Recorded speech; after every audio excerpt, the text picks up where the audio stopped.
We are in Nazaré, Portugal, in Justine Dupont apartment.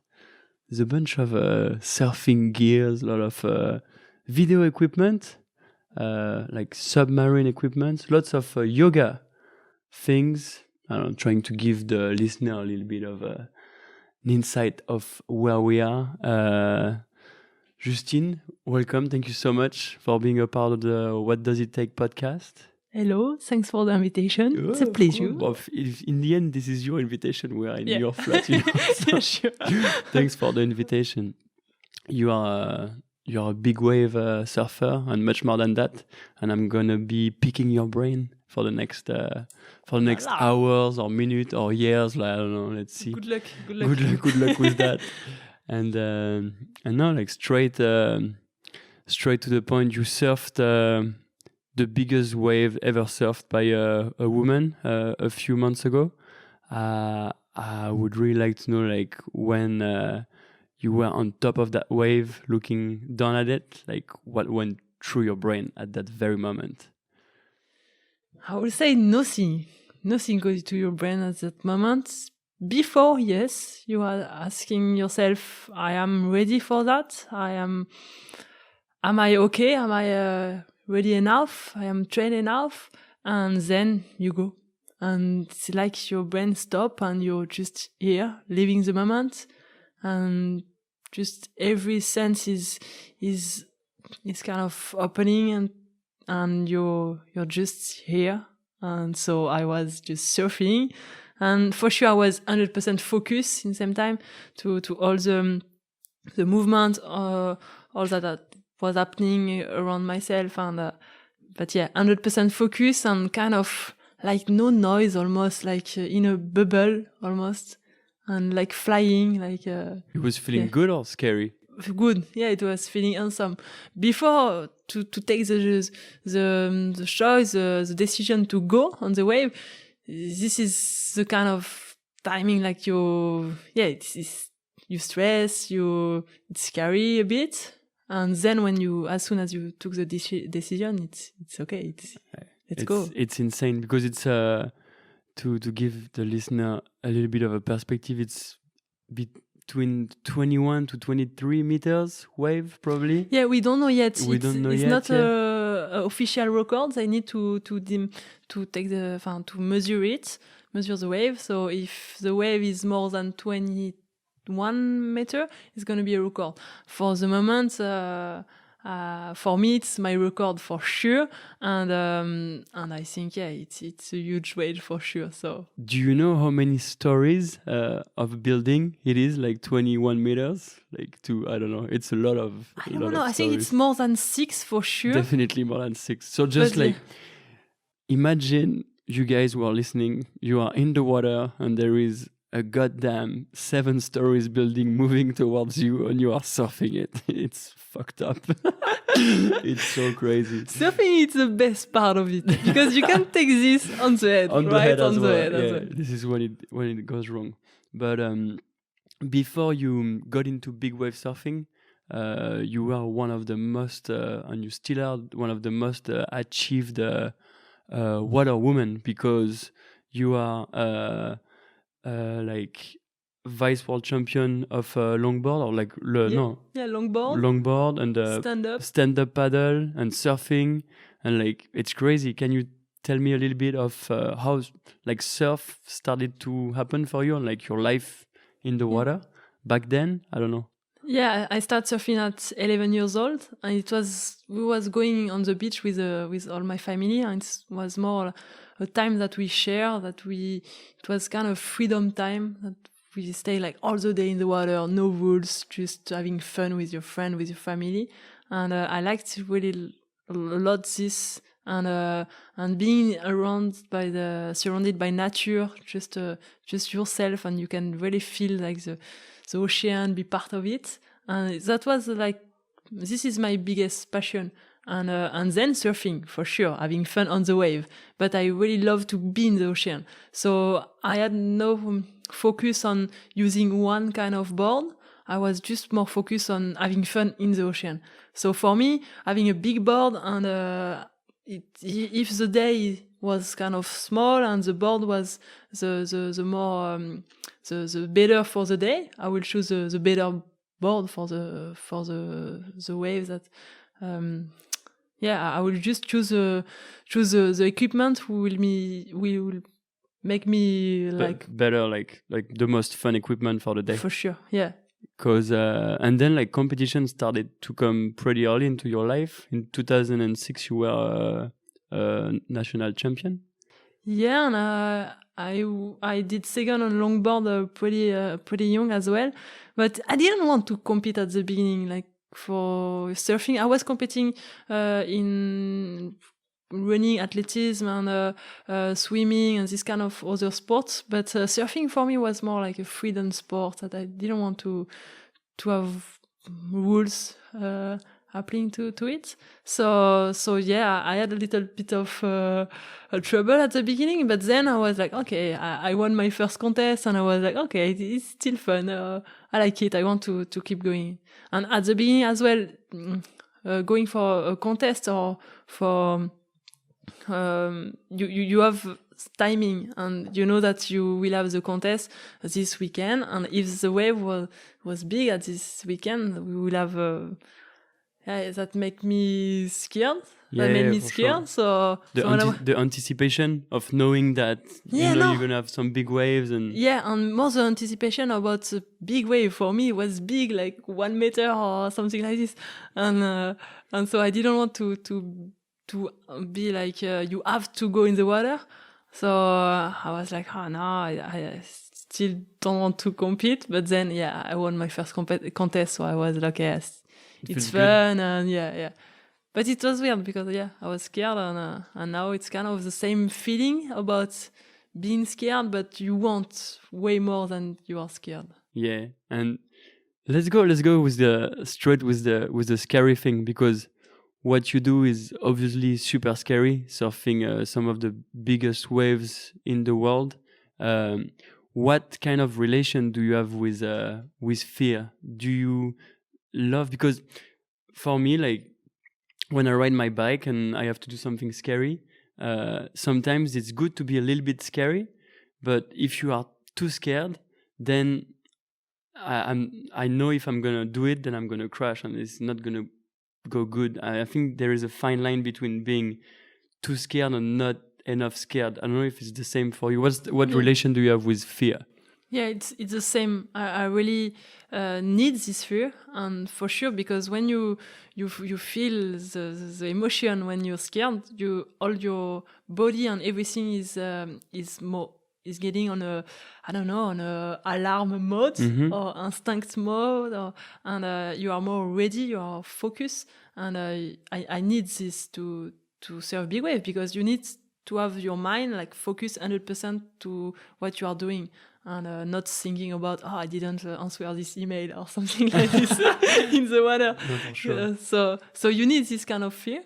For sure, and too much, I don't think it's good, because if you've got too much fear, that means that you're not ready enough, you're not having enough preparation, so you're not in a confiance trust mode. So yeah, I would say like it's a mix. You need fear, but you need not too much, and the fear helped me the day before, because then you I don't know, you are more like focused on what you are doing, on getting the equipment ready. I am becoming like more calm, more okay, what I need for tomorrow, is everything 100% ready, and that helped me to balance my fear, because I check kind of, okay, this the equipment is ready, check, okay, my training is not the time anymore, it was before, and I'm confident on my training, check, and so like this, before to go in the water, you know that everything is checked in your mind, and the fear can be there, but just playing with you, be there, because it's normal, you're a human, and you feel the emotion, and it's normal. For sure. And you told me that when you were a kid, and you had to ride to surf a contest, and the waves were big and you were scared, and now you surf the biggest waves in the world. What was the turning point between being scared by a 1 meter wave into like surfing buildings. You remember like what made you go to big wave surfing? What was the story behind it? Yeah, it's crazy, but it's just step by step, and I was kind of I'm scared. It's not really normal. I would love to not feel this, and so I was like, okay, let's go in this kind of wave, and I was improving every day, and then I was like, I kind of like it, and I kind of can't wait to have a little bit more bigger and powerful condition to test myself again. So it was more a game that I had with me, like playing with my own limits. And I was setting my limits. Okay, I can surf 1 meter. Okay, let's go tomorrow, maybe 1 meter and 10 centimeter. Okay, tomorrow, the day after. And I was, really improving step by step. And I just figured that I was more like, I was liking it, and I was even loving it, and I was looking for it. The adrenaline that it gives you, or just like... So adrenaline, but even just the feeling of being alive, being like looking for solution, like you're you're in front of something that you need to figure out. You need to you're in front of yourself, and you need to deal with yourself. And I really like it because that make you grow way faster, and you learn about yourself, how to deal with the emotion. And when you know yourself and you know how to deal with the emotion, life is way better. Yeah, for sure. So, yeah. We have different life problems, you and me, but for sure. I don't have to deal with buildings of water, but yeah. And now you are 28 and you moved to Nazaré for the past 4 years, if I'm right. Nazaré is a place in Portugal where there is a special natural thing happening that creates some of the biggest wave in the world. And it's funny that your boyfriend, Fred, that you are working with, and we will come back to that later, told me that to surf in Nazaré makes you lose a little bit a sense of what's big and what's not. Since you surf the biggest waves every day, then like when you go to other spots, it's kind of like a joke. Maybe like not a joke, but like you know what I mean. Like maybe drive me through the process of surfing every day in Nazaré. Yeah, it's crazy. You need to adapt to this place, and as soon as you are in it, you are, I don't know, there is a magic about Nazaré, and you feel like you're part of the place, and you're watching, and you are in the big waves like every day. So at the end of the winter, at the end of the month, the day, you're not dealing with the dimension of the wave. You don't really care about this. You are just in a powerful ocean, and you're not even figure it how big it is.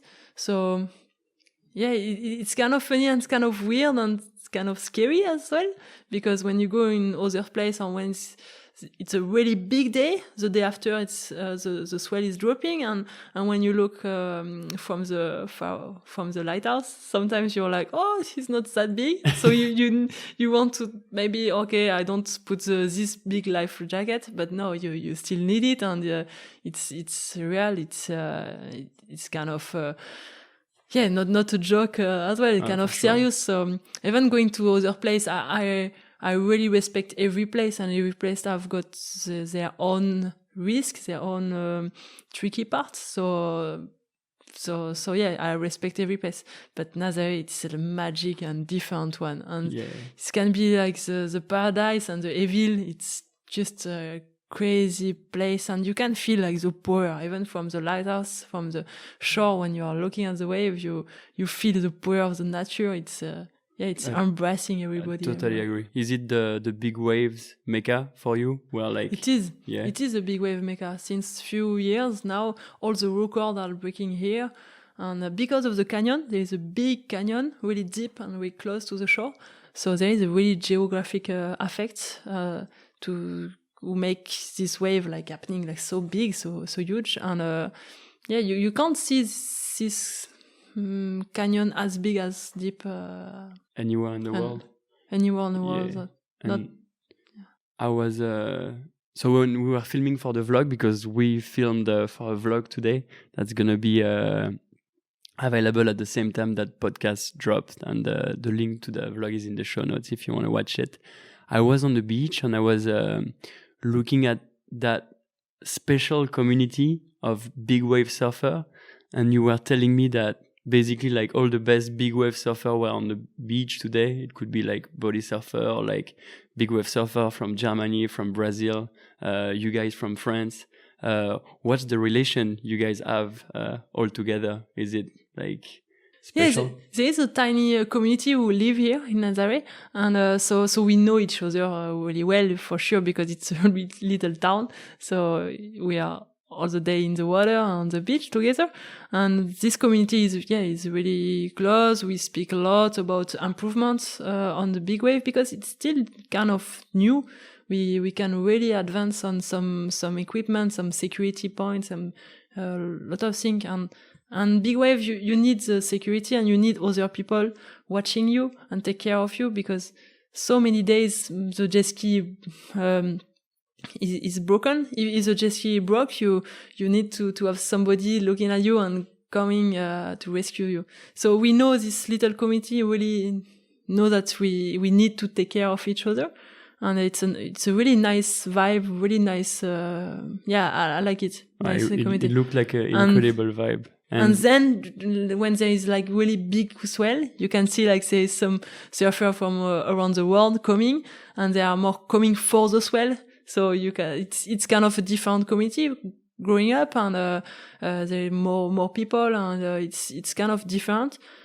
In some swell, it can be like really nice. In some, when there is like on the forecast a really big size of the swell, that you know that okay, tomorrow it's possibility that some record can be beaten. And this day you're like, okay, sometimes the vibe, the feeling is more competition-y.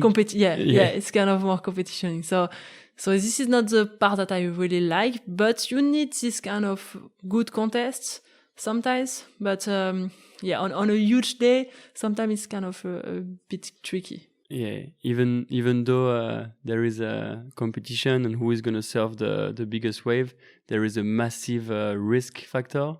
But you guys try to anticipate it with a lot of security, and I think it's time to call the guy that take care of you, your guarding angel, and the guy that put you into the wave. We're gonna call your boyfriend Fred. Fred. We have a new guest on the show. He made the best arrival ever, dropping his tea. So we had to clean the whole place. All the way from south of France. Welcome, Fred, on the What Does It Take podcast. You are a bodysurf world champion in 2012. Yeah, long time ago. You are Justine boyfriend, but also a guardian angel. And you are on the jet ski, looking out for her and putting her in the wave. We were just talking about that big wave surfing community, and how it can be like competition-y sometimes between like some of the guys to surf the biggest wave, but there is still a massive risk factor. So you guys try to have the best security possible. Maybe just tell me a little bit about your role on the jet ski for Justine. So my role on the jet ski is to find the wave. So to find the best spot to wait for the wave, to find the wave that Justine likes, and to put her on a position where she will be able to surf the best she can. And then when she releases the rope and go surf the wave, I have to follow the wave and pick her up after the wave. Yeah, because the next one's coming. How many seconds do you have between two sets of waves? It depends, but it's something like 10 to 15 seconds, or maybe less, sometimes less. It depends of where she pop up after the wave. If she finished the wave far, we have more time. But if she fell, it depends of the time she spent on the water and when she pop up. And sometimes she pop up right before the other wave, so I cannot get her. And sometimes she pop up fast, so I can get her. Because if you are wondering at home listening why they need a jet ski, they are not lazy. It's just because the waves they are surfing are so big that they can obviously paddle with their hand. So they need a partner to help them getting some speed from the jet ski. So imagine like a wakeboard behind the boat, and then like get enough speed, but you have to let go of the rope at the exact very moment, and Fred has to put you on the wave at the exact very moment. But there is not only Fred and you, Justine, there is a whole other bunch of people. Can you tell me like what other people are like needed for the mission to be successful? Yeah, big wave surfing for me now it's a team sport for sure. So we are the main thing about big wave. Our team is both of us. Yeah, this we is are the main point of the team is us. And then there is André, a friend that is on the lighthouse on the cliff, and he's got a radio, and he tell Fred when he can maybe. He helps me with this. He tells me when so where he's on the lighthouse, he can see really far on the ocean, and he can see the waves coming. So he's telling me there's waves coming, and then he's telling me how many waves are on the set. So it depends if there is like 3 waves or 6 waves. If there is 3 waves, it's important to get one really fast. But if there is 6 waves, like I don't want to put her on the first or the second, because if she fell, there's 4 the waves that are gonna land on her head. So this is really important. And he also helps me when she's surfing. He's telling me which side of the wave she's going and where she is on the wave. So when I'm behind the wave, I cannot see her, and he's telling me, okay, she's going left, she's going left, she's going left, she's down. So when he says she's down, I have to stop and wait, or she exits the wave and she's right in front of you. And so he helps me with the radio. And there is another guy. This year is Clément, and he's coming in 2 days for the next well. And he's lower on the lineup, and he's on another jet ski, and he sees her surfing, and he's coming toward the waves while she's surfing. So normally, he has to reach her at the end of the wave. And he's there in case I cannot get her, he will get her.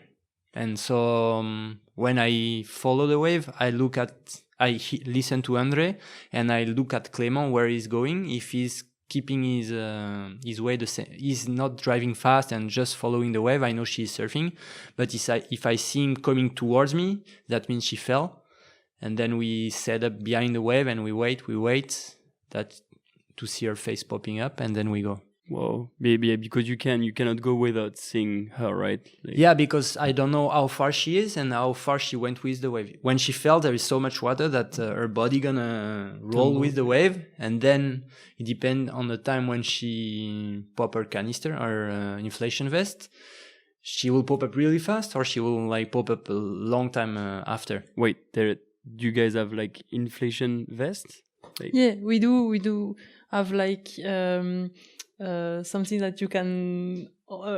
She has an impact vest under. So the impact vest is full of foam. So this impact vest is perfect because even if your material is not working, you know that you will finish on. It's some foam to make your body float and to protect from the impact of the fall. And then she has an inflation vest over it. And you've got canister like 32 gram or 38 gram of CO2. And then when you pop up the thing, the canister open, and you are full of air, and you are going like an fast airbag. And yeah, like a superwoman going to the surface. So like all these security, all these safety nets, but sometimes things go wrong because life is not perfect, and you go down, and then you have to react pretty fast. Your last big crash was in Jaws in 2018. Yeah, 1 year ago.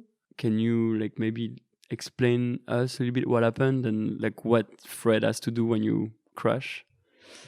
So it was different because this crash happening during a contest. So Fred wasn't doing the safety. He was a little bit on the side. So he saw the action, but he wasn't able to be there. And me, I just took a wave on the head, and I was kind of inflated. So I went with the lip, with the water, and it was like if I was in the white water, in the I don't know, waterfall, and I was jumping and going into the water, exploding with the wave. So the explosion I could feel in my body, and my body explodes as well. So as soon as I got this wave on the head, I knew that I had some injury, and when I pop up, I couldn't really see. I was just watching white and some little star, so I couldn't really see the other wave. But I knew that I had to breathe, to be calmed, because I will have another wave on the head coming. So I took another wave, and then the security was there. There was few jet ski. It was tricky to go on the jet ski, to jump on the ski, because I had just one leg and one shoulder, so it was kind of weird. And I had the inflatable vest on the shoulder that was out of the luxation.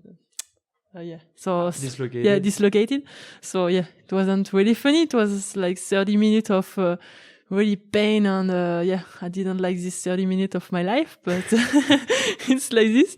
And as soon as I was on the boat, I heard Fred was there, and the medical staff told me be calm, and they put back the shoulder. So I was like, okay, now it's time to rest, to go to the hospital, to figure out how many time I will be out of the water, and when I will be able to go back to big wave. Was it your first thought when you got injured? Like, when is the next time I can go to surf big waves again? First thought, mate, I will not go on the final. I will not compete this final. I will not win this contest, and I will not surf another big wave. She was really gonna win the contest. Yeah, like she was doing way better than all the other surfers, and it was the biggest day ever they surf in Hawaii that day. And none of the girl catch any wave. And the girl who won the contest won with 2 wipeout.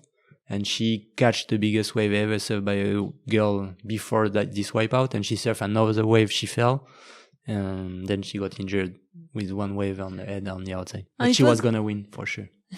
I don't know. You never know. But it was frustrating because I was at outside, and I already had a wave that I will be on the final for sure. But the wave came, and I didn't even fall on the wave or did a mistake or anything. It just the wave came and was bigger than the other one and took me.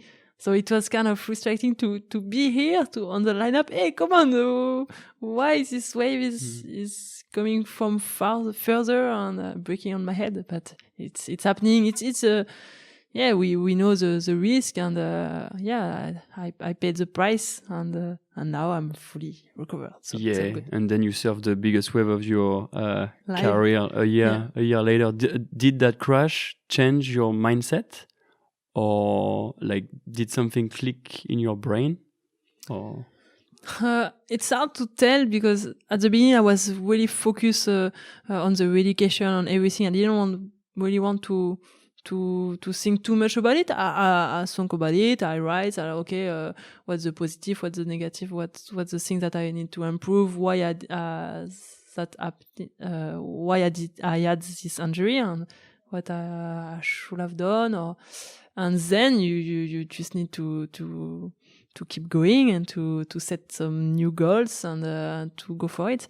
So it was my dedication, going as soon as possible in the big wave, and so it was okay. And then I had a contest in France, World Championship longboard. So it was another goal, and so I had a good time until the winter coming, and I was just frustrating to stop the winter just after 2 months, because I just had the opportunity to surf September, October, November, and then I got injured. So I was like, frustrating.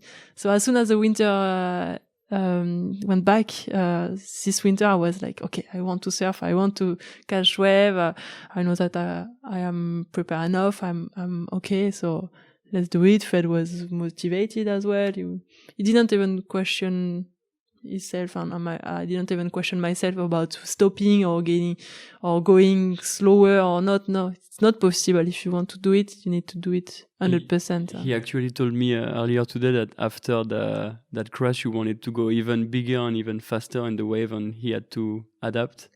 But I don't know if it's the crash. It's more like the time that it was, like you said, my fourth winter here in Nazaré. And so, you know, first winter is discovering the place. Do I like it? Yes or no? Second winter, it's learning a lot. Third winter, you're still learning, and you kind of, you have experience, but you still want to learn. For my approach, I wasn't ready. You want to learn all the time. So long. I knew that I wasn't ready 100%. I wanted more experience to know more about the place, my surfing, my approach, and everything, and my team, the confidence with the team as well. And fourth winter, I was like, okay, fully confident that I did all the things possible to have the best preparation possible. I was feeling okay. Preparation, confidence with the team. We've got a great team. It's amazing having Fred. Clément is a really good friend, and he's lifeguard as well. And he's got like the same approach surfing than Fred. So it's really good. I'm really lucky to have all the team together, and everything set up like naturally, in fact. And I like it as well. It's not like you're there because of money, no, it's pure passion. Like, our friend, he's gonna drive again 10 hours to be here, and us, we are living here. That's perfect. But surfing is kind of a waiting game as well sometimes, because you are dependent on a natural element. Like for me, I'm going to the skate park, the quarter is always the same and is always going to be there. So if I want to ride on Monday, I'm going to be riding on Monday, and I decide to ride on Monday. But you cannot really decide if you're going to ride on Tuesday or on Wednesday. If the wave wants to come on Friday, you need to wait for the wave on Friday. So what do you do during your off time in Nazaré? What's your typical day off the wave? There's not that much really off day. In fact, Nazaré is so consistent. You've got wave like every day. Even a small Nazaré was kind of today and still powerful. So it's still a really good training, going swimming, going with a shortboard. And so there's not that much off day. But otherwise, we just work on the computer that we will not have done during the surfing days. What's the preparation off the board? Like, do you do anything to get ready for big wave surfing, or? Yeah, it's more before the season, end of summertime, because the season is so long then. It's like 6 months, something like this. So you need to be ready before. So it's more physical training, all breathing training as well. Breathing, a lot of breathing training? Yeah, all breathing training. Yeah, on the swimming pool. We go there, and Fred is doing it on the bike as well. And but it's more like during summertime. Then during wintertime, I go to the gym, but it's not a big training. It's more just to warm up, to wake up the muscle, to don't lose the muscle that you built during summertime. Is apnea important when you do big wave surfing? Yeah, we went to a club in France, and we practiced with instructor during 2 years in the row, and we was going 2 times a week, and we was really into it, and we learned a lot, and it was a good time for us to improve on our breathing training, on apnea, and it's for sure a big help for the confidence, because you know that you can stay little bit more than 4 minutes, Fred more than 5 minutes underwater.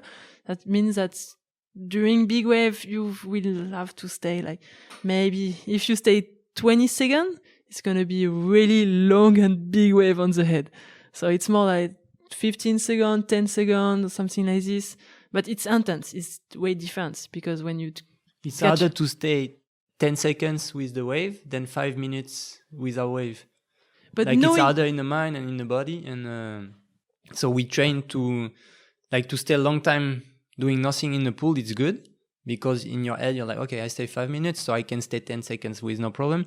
But then we work a lot on the bike or in the pool to have a high heart rate, and then to stay 10 seconds without breathing, and then to breathe for 2 seconds, and then stay 10 seconds again breathing without breathing.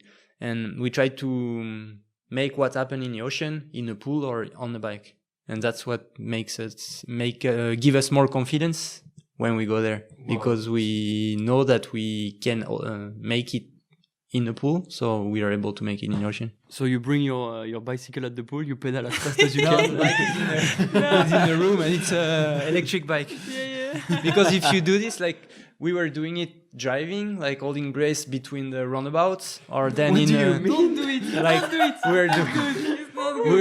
we were doing like it was. When we were doing it, it was like in a subway in Paris, between the doors. When they open, we brace, and when they close, or trying to find all kind of different games.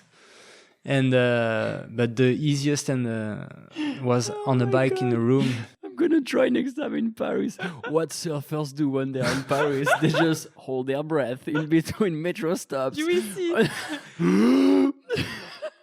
We see it's funny because everybody's looking at you and you're becoming red and red and more red. Everybody are like, what the hell is he doing? Oh my god, that's so funny. Couple crazy people. What are they doing? Just holding their breath, just training, bro. Easy. Big wave surfer. The start was when we were driving between the kilometers sign. You know, there is one sign highway. Every kilometers on the highway. And so in between each kilometers, you hold your breath, and then you breathe during 1 kilometer, and then you hold your breath, and then you drive from 10 hours from Portugal to here. So it's like long, like good times. But don't do it. But it's no good. Like by don't yourself. do it because it's stupid. Yeah. It's why we went to a club and with instructor and to do it. We did a mix of everything we tried, what we learned, and now we have our own stuff that is. That's working awesome. No, good. Apnea, I think is really important. Like today, you put me on the wave, and it was a really small wave, probably like 60 centimeters, and I crashed, and I kind of felt like I was in a washing machine, and it was really powerful and really scary. And if I had to hold my breath in this condition for 10 seconds, that would be insane. So like I definitely understand why you guys are holding your breath between metro stops. But and you never know when you catch a big wave on the head. You never know. Sometimes you are in a kind of a bubble with more air than water, so it's not that powerful, and you will pop out quickly. And sometimes the wave is a little bit smaller, and you're like, okay, it's gonna be okay. I will take this one on the head, but it's gonna be okay. And in fact, this one is more powerful, and it's really more violent underwater. In the end, it's still nature, so you never. Yeah, know. you cannot control nothing. No. But this is a good thing as well. You need to learn how to let everything go and just be patient and just be here underwater, and you will be able to pop up with confidence that you will. By the way, if you want to see my crash, you can watch it on the vlog today and make fun of me not breathing for 5 seconds on a 60 centimeters wave. Check the vlog out. I will say it's 3 seconds. 3 seconds. But talking about vlogs, you are very active on social media as like a 2020 action sport professional athlete should be, because now I feel like we need to be more than athletes. We also need to be like kind of everywhere, you know, kind of a Swiss Army knife. You started that vlog series, The Quest, if I'm right? No, The Quest was a project with Red Bull that we had last year, and it's from there we was like, okay, we've got a lot of content, and we can create content with the GoPro on the ski, on the board, and we kind of living every day different, and every day I've got his own adventure. So it was okay, maybe we should start doing vlog. But then it's a lot of work, a lot of time. So Fred was okay with everything by ourselves, and it took us so much time and energy and even money, because the people, they want to see us surfing, but So if it's big wave, I put her on the vlogs. We do both of us. So when she's surfing small wave, I can be on the beach and film. But then the people are asking for aqua shots. So I cannot do aqua shots while I'm filming there. So we have to buy aqua shots. But then when it's big wave, I cannot film and put her on a wave. So we have to have like different angles, and we have to buy shots from everywhere. And at the end, it costs us time, money, and energy. But we see the result is really good. Like the people really likes, and we start sharing with people, and people come on the beach now, and they speak to her about the vlogs, not even about the waves she surfed, but about the videos they have seen. Like this today, like someone came and I see where you have been eating this morning, and okay, it was yesterday, but yeah, I've been eating there. And then and they ask more questions. They are more like natural. They ask about vegetarian, how it's working. Yes, no. I feel like more relation, more connection with the people. Yeah, we create connection with the people way easier than with Instagram or with the performance or with everything. Like it's really like we've been doing it for 6 months now. And it really created a link between the people that follow her and more reaction. And her. Yeah, there is more exchange, more. Wow, it's good. amazing. Yeah. And but it's so much work. Like we were doing one a week, and now we're gonna start doing one a month, with maybe more quality or more time spent on. But we couldn't follow, like we couldn't do one a week, was too much with the training, with the swells coming, and if we want to be ready and not tired and not like I'm not like, no, one a month. Now we're gonna keep doing one a month. Yeah, because we want to do the thing really properly and really good, and you never know with nature. Sometimes there is 1 week full of big wave, and then you've got the vlog, so it's too much. But it's good. The people that are following us, they're like super nice and pushing, and they're asking for more videos, more angles, and more. But they're like super when we told them like, okay, we're gonna stop like one a week and do one a month, they all understood. Like we were like, okay, maybe we stopped looking at this. And we received so much message like, okay, we totally understand. Good job. Good luck with we keep following. Good job. And so it's good. Wow, it's amazing. Do you think like you need to make this kind of vlog to make a proper living of surfing, or it's something you enjoy doing? No, it's a plus, like being on Instagram, being on YouTube now. It's more a choice that we had together, and it's kind of good as well, because you are closer to people, and with a record wave, or we don't know yet, but as soon as I surf it was Wednesday, and the day after we was like, okay, maybe we should not do the normal vlog, and we put the vlogs that we've got for next week, and we'll maybe put the GoPro footage raw that we've got of the wave. And it was good to share the moments. It was the day before, and the wave that I surfed was my biggest, better wave that I surfed ever.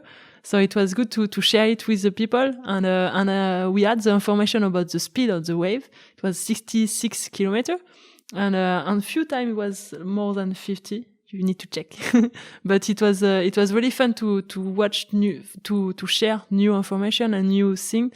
And it was from the day before, so I really liked this age change. But we don't need to be on YouTube. It's just a choice. It's part of being an athlete, a professional athlete right now. I think you cannot be, or unless you are the best in the world and nobody can do what you do, and you're really the best and the best one. But nowadays, like, you're world champ one time, and next year's gonna be another guy world champs. Like, it's not enough to be like really good.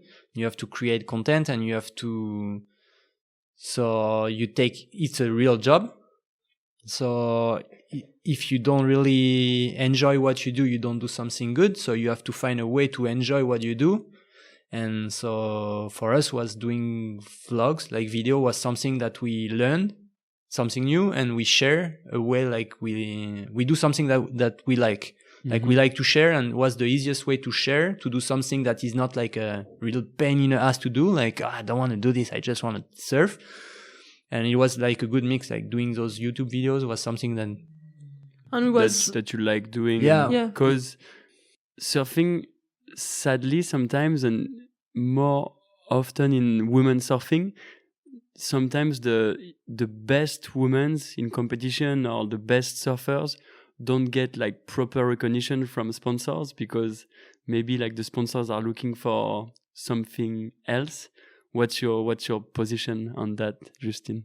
Yeah, it's tricky because now surfing is so big that some brands are looking for sometimes more the lifestyles and the proper performance of surfing. So we just need to do a mix. It's hard to understand sometimes, but for us, we are really trying to do a mix about performance, creating content, showing the natural, the real life that we are living. And showing the behind the scenes, the training. We are trying to show and to be real and to show everything. But then it's a choice about people. There is some girls who have got the choice to show this side of themselves. For us, it's our choice to show more the performance and the behind the scene. I would say. Yeah, to share our life. Like surfing is our life.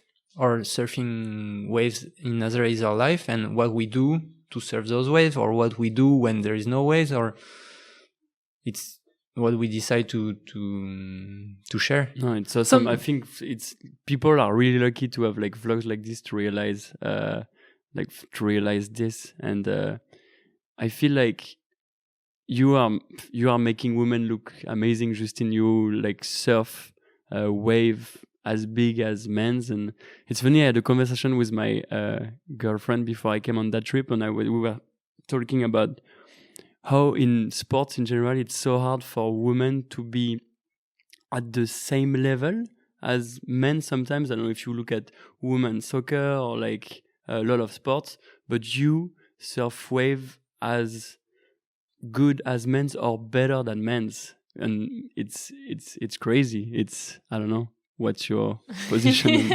I don't know. It's funny. The question is always coming, and people like for me seeing her and living with her, she just like everybody is like, oh, you've seen. There is another girl that surf, Maya. She's a Brazilian girl, and everybody's tried to compare Justine and Maya, but I've never seen Justine speaking about Maya or trying to compare herself to Maya. I've seen Justine speaking about Maya, Sebastian, Lucas, like surfers. Like she look at surfers and not like he's a guy or she's a girl.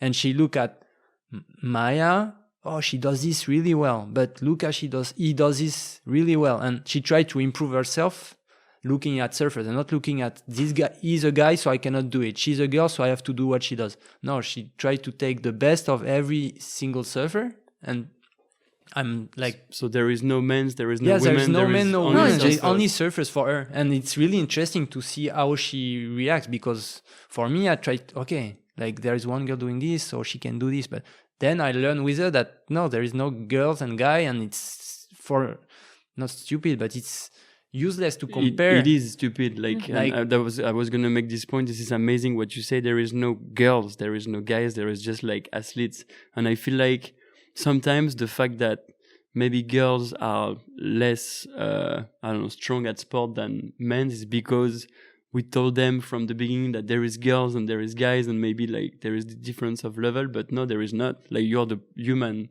you're the living proof, you know. Like and I'm lucky because there is nature as well. And when the wave is coming, if you've got and if Fred decides that okay, this one gonna be a good one and it's the biggest one.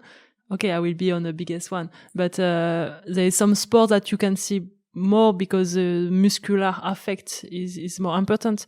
But on some sport, you really definitely can, I think, make the change with more technical point. Or I know that I don't have that much big muscle, so I need to work on different things, on endurance, on, I don't know, of technical part of my surfing that I could improve, and like this I will need to have less muscle because I'm more technical.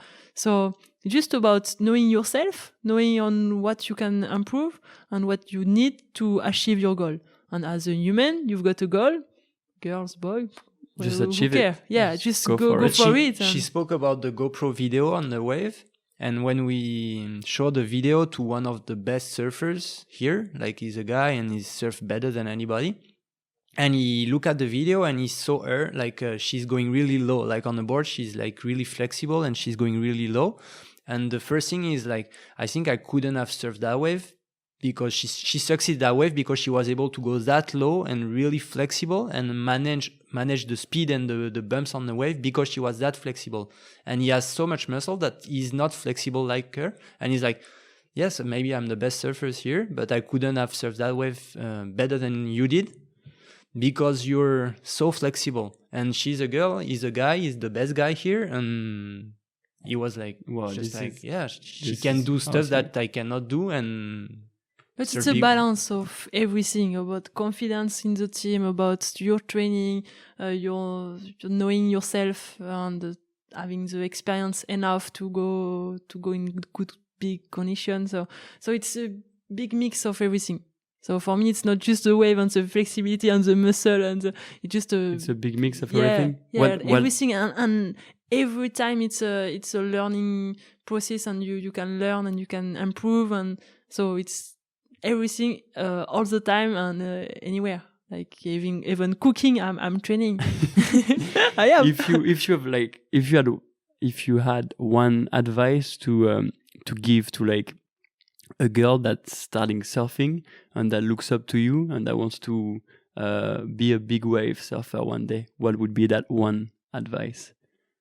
Going step by step, I would say, and believe in yourself and enjoy what you do. Yeah, enjoy. If you like what you do, if you love what you do, you will do it well, and you will be okay to spend so many hours in the ocean, because experience is a key as well. So going really slowly step by step, and be confident that if you've got a goal and everything is possible, you just need to take the time to work on it, and be aware of everything, asking some advice. When we came to Nazaré, we asked a lot of advice, and so be open to learn from others as well.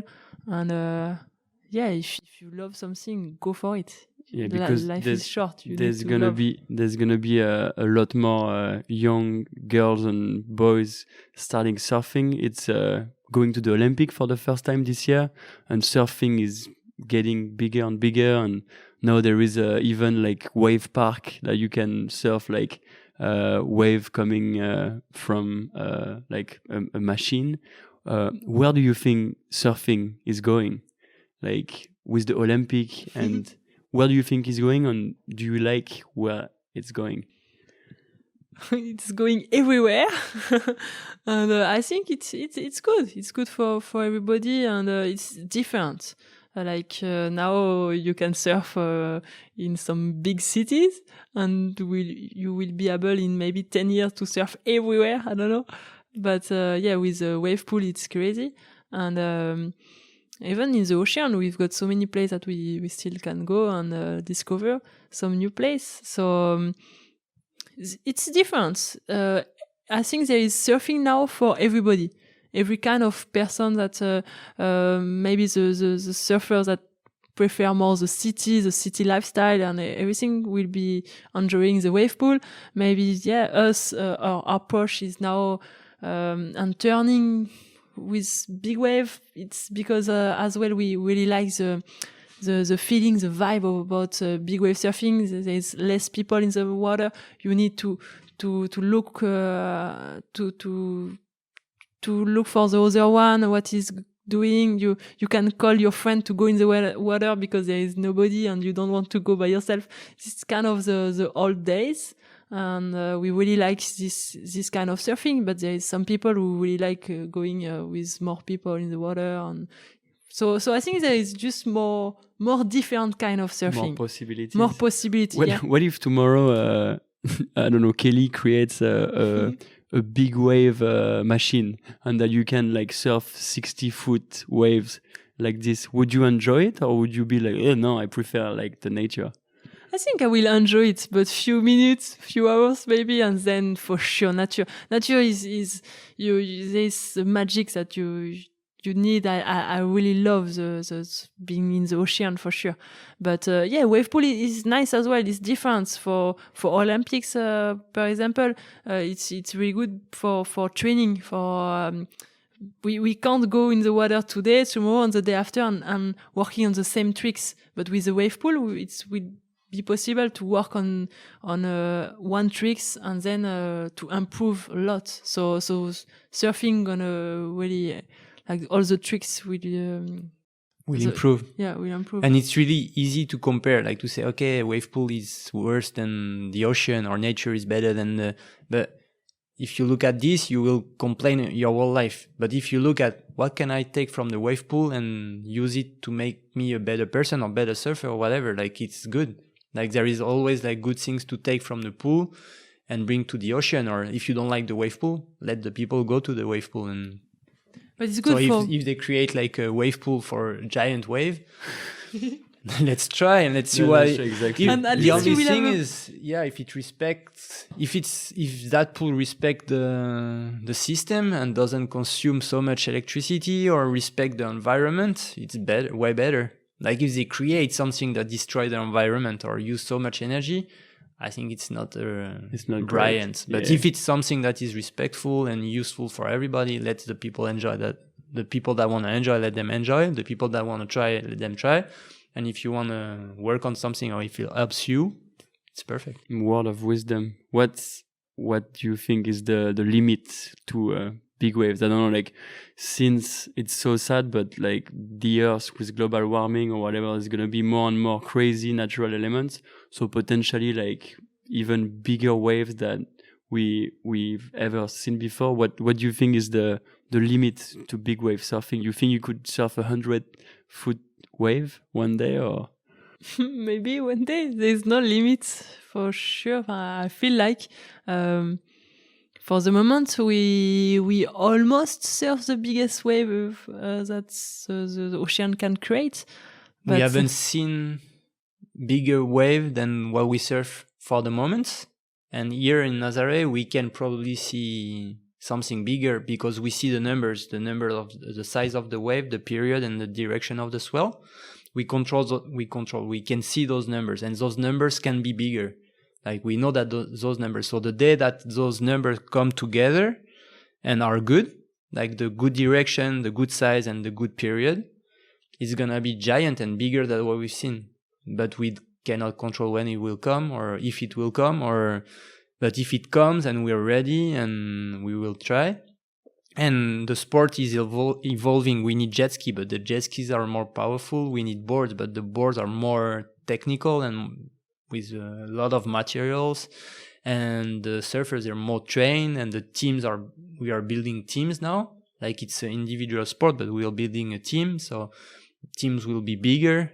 There is more and more like brands interesting in surfing, so more money coming, so more possibility to evolve and to create something that will allow us to surf bigger waves. And safety, you told me too, is getting bigger. You were talking this afternoon with a friend from Germany who's a gnarly big wave surfer, and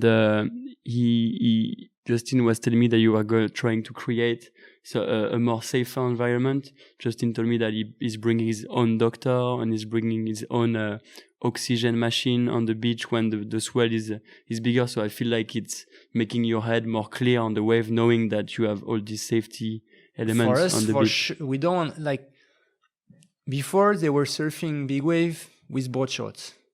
No jet ski, no live vest, no nothing. But now we have vests. So why surf without vest? Now we have the possibility to have doctors on the beach. So why we don't use doctors? And we have to. We're not stupid. Like we don't want to die, and we just want to enjoy our time because we do it. We like what we do. We don't do it for any reason. The most important reason why we do this is because we enjoy it. So we won't risk our life, and we will put the most investment we're gonna put is in the safety and the security, and it will help us to be confident, like you said, to push the limits. But she will never go surf if she doesn't trust the team around her, or if she doesn't trust the vest she has, or if she doesn't trust the board, or she will not surf. And so that's our main goal, to make everything good, the safety good, and try to evolve. We can do a lot. Like for the moment, there is one doctor when there is giant swell. Why we need a doctor every time we go surf. Yeah. And there is oxygen not every day. We need oxygen every day. Mm-hmm. I was gonna say, like, that was gonna be my next and probably last question. What's the ultimate goal? Is it like surfing in a more safer environment? Is it surfing the biggest wave? What's your biggest goal, Justine, for the next 10 years, let's say? It's surfing bigger wave, better, and with a better team. So it's everything. Yeah, it's just Pushing the limits. Yeah, like pushing the limits on everything. And I think there is a lot of space for improvement, for sure. And I really love this way that big wave surfing is getting with a team like this. It's becoming really a team sport, and it's really interesting. It's different, and there is so much emotion, so much passion. And when we go in the water with Clément, with Fred, it's just about love, and we are like the emotions are so high. When she surfed that wave, like she was super happy, but I was like so happy, and Clément was so happy, and Andre on the radio, he was like screaming, like everybody was like super stoked. But she surfed the wave. We did we were not surfing that wave. But the whole team plays his part. Everybody did what he has to do, and we are just like all together, like super happy, sharing one moment. And I don't see anywhere else in the surfing world something we can share like that. Like she surfed that wave, and we were like 4 people, like really like super stoked. And I knew that I will not be able to surf this wave at all if they will not be there. So it's really like a team family, I would say, even more than a teamwork. And the funny thing is that she surfed that wave, and the surfers around, they all came, and they were all like, fuck, like, what did you just do? Like, that was amazing. Oh, that was good. And the guy in the water filming, he came, and he's like, wow, that's the biggest wave I've ever seen. And everybody was talked about it. Like, it's not like, wow, she did this and I need to do better, or like, wow. No, everybody was super happy. And me, my whole perspective changed on surfing right now, because I thought that was like a super lonely sport because you're in the water kind of by yourself waiting for the wave. But like my perspective totally changed, which is amazing. I think there is a lot of kind of different surfing. So yeah, there is. Yeah. What's your latest word? Anything you want to add, or anything I didn't like talk about you wanted to talk about? Just thanks for the support. Thanks a lot to have listening all these minutes. Oh, I don't know. But yeah, thanks so much. And if you want to see more, go on Instagram, on YouTube. We've got plenty of content. Yep. And yes, thanks so much. And keep believing your dream. And go for it. You can follow Justine on Instagram at Justine Dupont. Yeah, suis. Suis. You can follow Justine on Instagram at Justine Dupont 33. Also their YouTube channel, Justine Dupont. Just type Justine Dupont on YouTube and watch those vlogs. Talking about vlogs, we did one while we were in Nazaré. Lots of interesting things happen, so click the link in the show notes to watch the vlog. Fred, any last word? No, thanks for coming, and thanks for sharing this day with us. And I hope you guys enjoy the vlog, his vlog, our vlog, all of the vlogs, the next vlogs. All right. Thank you guys. Bye. Thank you for listening. Bye bye.